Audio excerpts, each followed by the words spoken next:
Всем привет! Меня зовут Наталья, добро пожаловать на мой канал. Сегодня, друзья, мы с вами посмотрим кутюрную коллекцию итальянского бренда Giorgio Armani «Весна-лето 2023», представленную на неделе высокой моды в Париже. И пусть просторы инета перегружены массой далеко не позитивных событий, я хочу подарить вам, мои дорогие зрители, несколько приятных минут знакомства с удивительным миром красоты и уникального дизайнерского таланта. Ведь модные образы новой линейки дома Armani сполна наполнены оптимизмом, праздничной атмосферой и красками карнавала в Венеции. Да, великий кутюрье решил сменить привычный вектор, направленный в сторону классической роскоши, вдруг ударившись в барокко, а также в стиле рококо. Сдержанную нейтральную палитру дизайнер взорвал десятком ярких оттенков. Правда, не настолько насыщенных, как в костюме популярного персонажа итальянской комедии масок. Я бы сказала, более благородных, с дорогим статусным напылением. Эти изменения гости показа заметили еще в приглашениях на шоу, украшенных узором «Арлекин». Цветной ромбовидный рисунок повторялся и в оформлении сценического пространства, сиявшего изумрудным, мятным, лаймовым тоном, переливами сиреневых, лиловых, розовых красок. А ведь для большинства презентаций за пределами Милана Giorgio Armani почти всегда предпочитал черный фэшн-сет.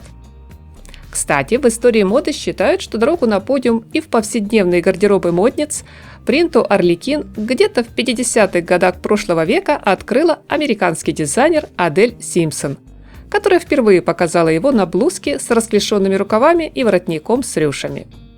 Впоследствии многие именитые бренды оказались не раз благосклонны к этому узору, как теперь мы видим и в кутюрной коллекции Armani.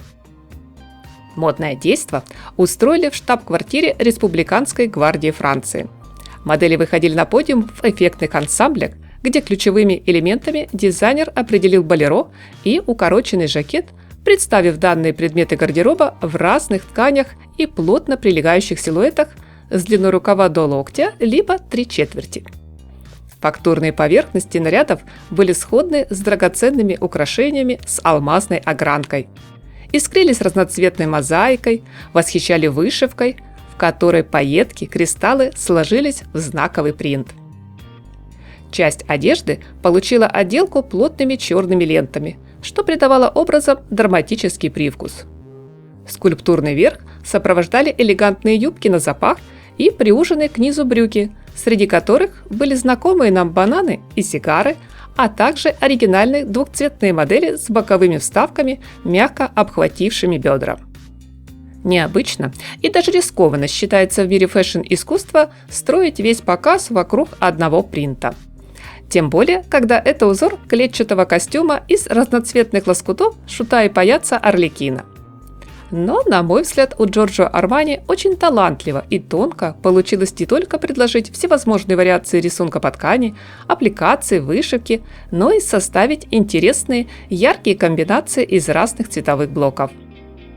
Для вечернего выхода кутюрье представила в коллекции плотно усыпанные блестками платья-колонны и соблазнительные, украшенные кристаллами наряды для кинозвезд. Такие узкие, что манекенщицы порой с трудом передвигались в них по подиуму.